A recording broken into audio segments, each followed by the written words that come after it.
Lorenzo Narvaez, alias Soy.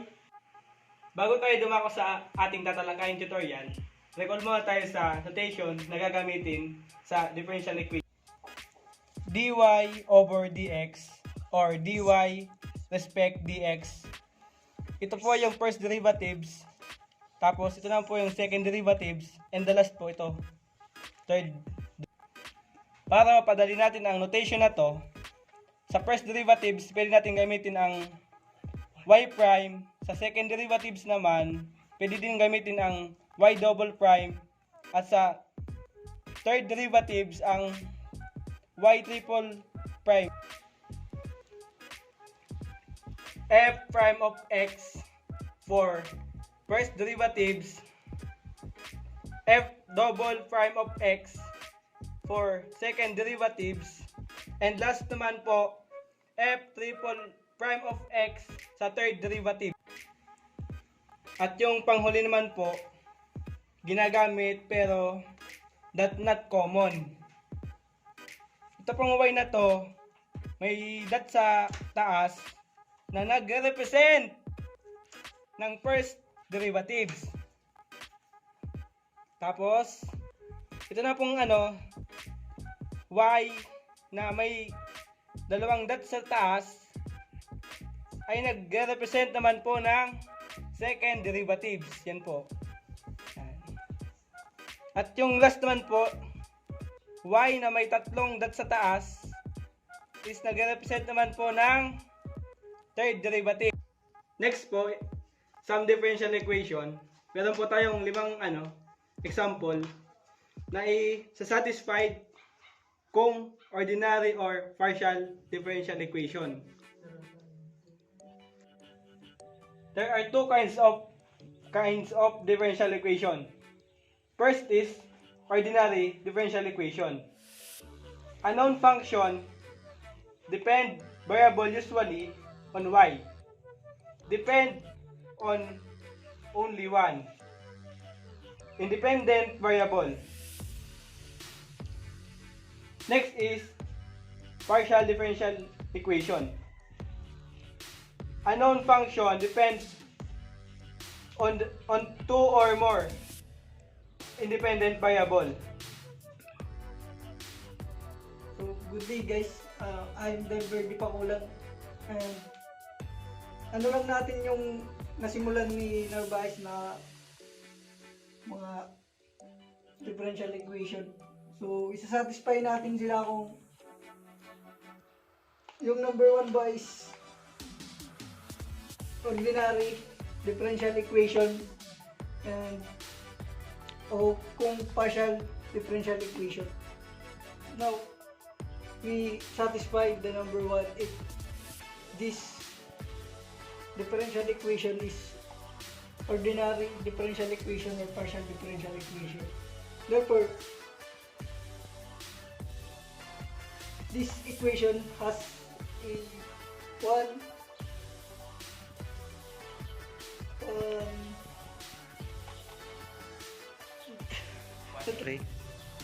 this differential equation has one independent variable. Therefore, this has one derivative like this 5x. Therefore, the x is the derivatives. And then this equation is ordinary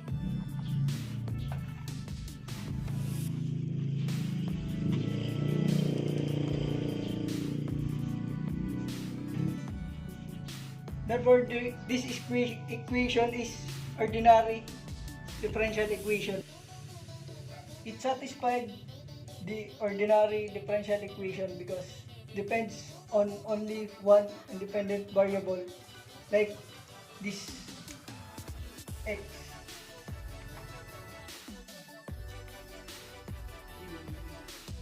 For number 2, we have second derivative and first derivative.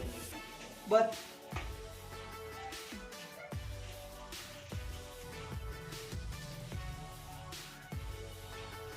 pero lahat sila kinukuhanan natin ng derivative with respect to x. Therefore, this has a one independent variable, so this is an ordinary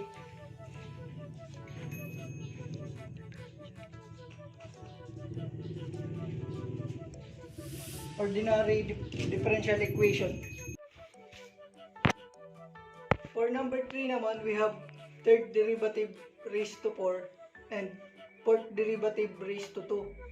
But all in one, we get the derivative with respect to x. Therefore, this is an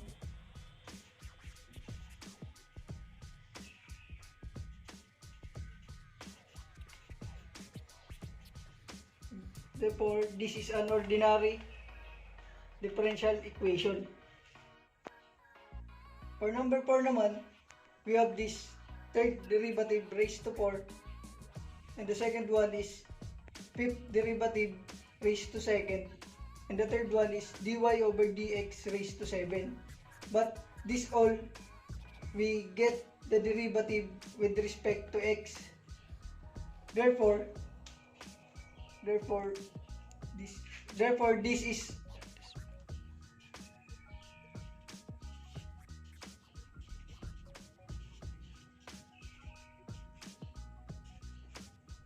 this is an ordinary differential equation.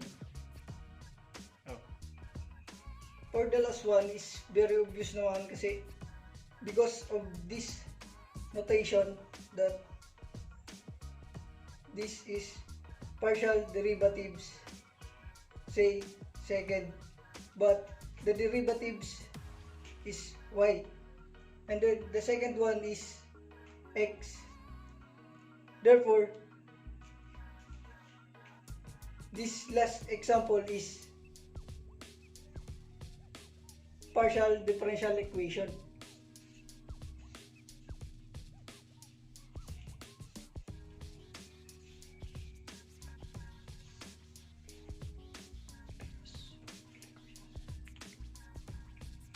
So we have these two example.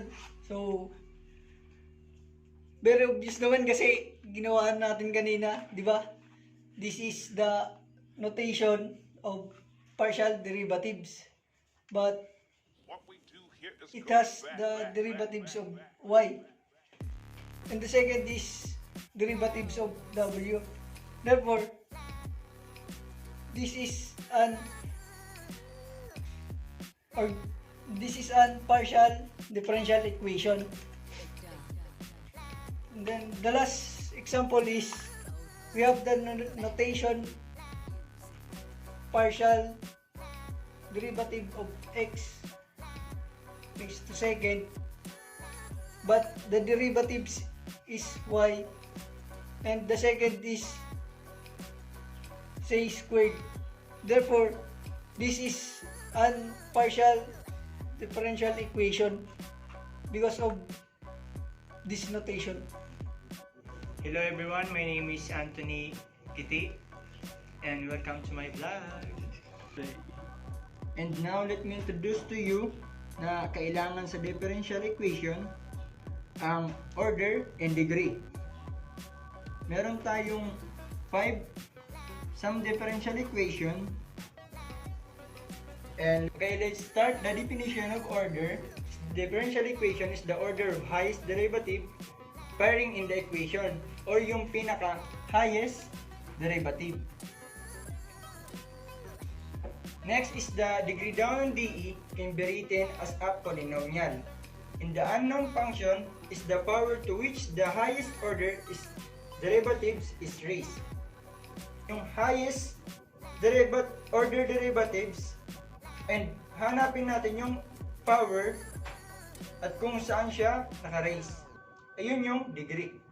Okay, number 1, kung titingnan natin, we only have dy over dx. So this is just the first derivative. Kaya ang order niya, kaya siya first derivative, we have an order of 1. Kaya, and then kung dy over dx, may raise is to 1. and we have the highest raised of derivatives, and this is raised to 1. Kaya ang order natin is 1, and degree natin is 1.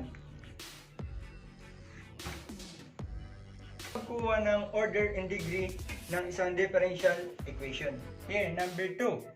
Dalawa na yung terms natin with the second derivative of y and second derivative of x. Kaso yung getting to degree, kailangan natin yung kunin yung highest derivative of order. And second derivative and first derivative. Ito yung order with order of 2. Kaya naka-second derivative siya. And then titingnan natin yung second derivative na to kung saan siya naka-raise. Kaya naka-raise ito sa n exponent, kaya naka-raise ito sa 1. Kaya ang order natin is 2. At ang degree natin is 1. The third one, hanapin natin ulit. Meron tayong dalawang part. Derivative of y with respect to x. Ito ay third derivatives at ito ang fourth derivatives. So, ano ang mas mataas? Siyempre, hanap itong fourth. Kaya hanapin natin itong term na to. And then, ang fourth derivative na to, kung saan siya naka-raise, kaya hanapin natin itong fourth derivative is raised to 2. Kaya this is order of 4 and we have degree of 2. Order of 4 and degree of 2.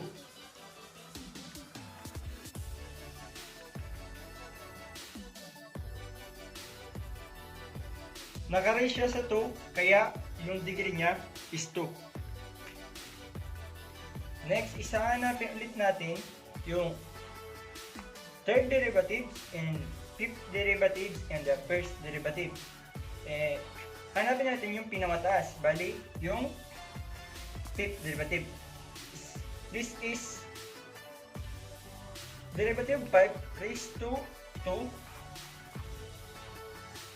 Kaya order of 5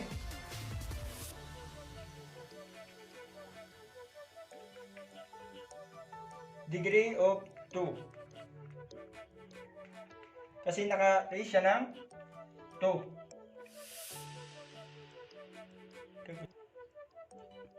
And for last one, this is a partial differential equation. So pareha sila naka-raise 2. Kaya simply order of 2 and we cannot represent the degree. The order is 2 and the degree have no degree or unknown.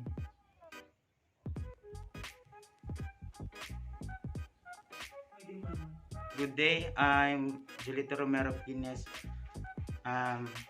We're tackling about differential equation and my topic is application of differential equation.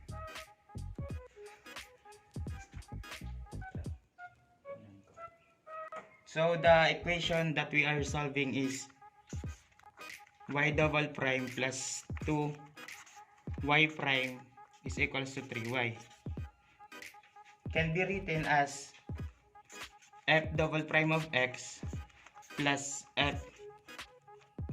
plus 2f prime of x equals to 3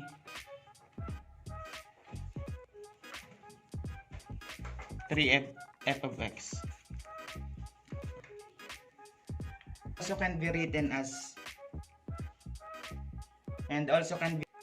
written as the second derivative of y respect to dx plus 2 derivative first derivative of y over dx is equals to 3y. The solution of this equation is equals to function.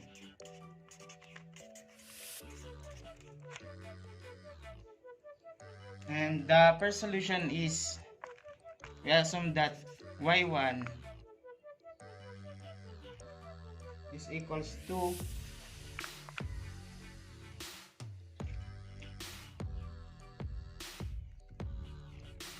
e raised to negative 3x. And the first derivative of y1 is equals to negative 3e raised to negative 3x. And the second derivative of y1 is equals to negative 3 times negative 3 is equals to 9 e raised to 3x. Now we're going to substitute the derivatives, the prime of y to the second prime plus 2 prime 1 is equals to 3y. As shown before, the second prime of y is 9e raised to 3x plus 2, and the first prime of y is negative 3e raised to negative 3x is equals to 3, and y is equals to e raised to negative 3x. As we continue the process, 9e raised to negative 3x minus, we're going to minus because negative 3 times 2 is negative 6 raised to 3x is equals to 3e raised to 3x, and 9e raised to negative 3x minus 6e raised to negative 3x is equals to 3e raised to negative 3x is equals to 3e raised to negative 3x, and we satisfy the function. Go. And now we're going to try another one that emphasize to y raised emphasize to 2, or the second formula. Let's assume that y is equals to e raised to x. Okay, let's get straightforward that the second derivative of y, the first derivative of y2 is equals to e raised to x, and also the second derivative of y of 2 is equals to ex. Let's substitute the problem or equation. Second derivative of y plus 2 times first derivative of y is equals to 3 of y. As we shown for this is second derivative of y is equals to e raised to x plus 2, and the first derivative of y is also an e raised to x is equals to 3, and y is equals also to e raised to x, and we get the sum of these 3 e raised to x is equals to 3 e raised to x, and we satisfied the equation. This is not the only process or solution for this. The differential equation have many process or solution that we can get and satisfy the equation. Hey everyone, I'm Leia Ludet Ilagamis Suarez from BS Math 3A. Today I'm going to discuss about eliminating of arbitrary constant. So how do we eliminate an arbitrary constant of the given equation? We have two rules in eliminating the arbitrary constant. First is the number of differentiating the given equation is the same as the number of the arbitrary constant to be eliminated. Ibig sabihin po nito is kung ilan yung number ng arbitrary constant is ganun din yung bilang ng differentiation na mangyayari in the process. Number 2 is the desired equation is free from arbitrary constant. Ibig sabihin po nito is yung sagot nyo is wala na siyang arbitrary constant. So, kailangan nyo na yun na ma-eliminate yung lahat ng constant. We eliminate the arbitrary constant for this equation. Y is equals to cx squared. So, ang constant po natin dito is isa lang. So, we need to get the first derivative, which is y prime is equals to c is constant lang siya, is copy lang. So, we get the derivatives of x squared, which is equals to 2x. So y prime is equals to 2cx. So, hindi po natin siya nakuha ng 0. So, we need to solve for c. So, first is divide by both side by 2x. So, we can cancel that 2x here. So, c is equals to y prime over 2x. So, na-solve na po natin siya sa c. And, ano lang po natin siya dito, substitute for the original formula. So, here, y is equals to cx squared. We substitute for c. C is here. Y prime over 2x times x squared. So, solve for this one. We have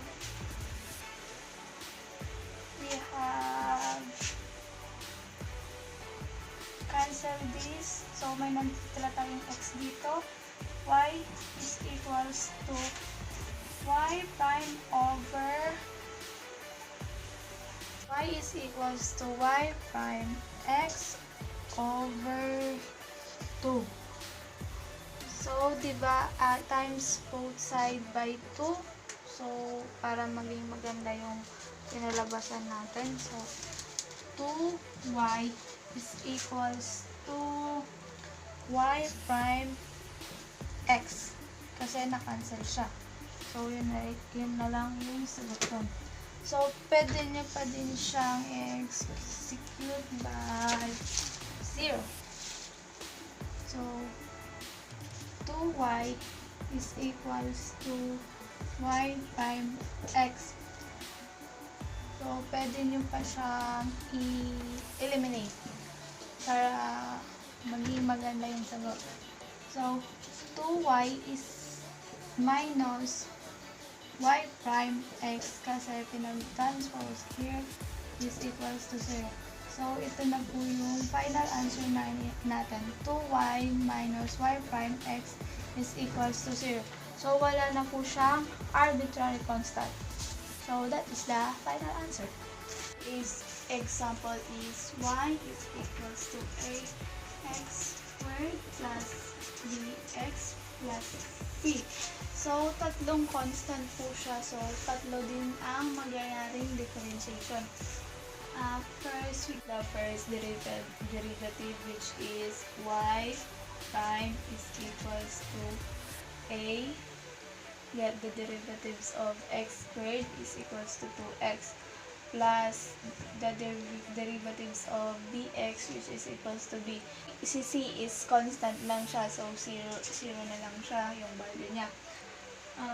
Y prime is equals to a times 2x is equals to 2ax plus b.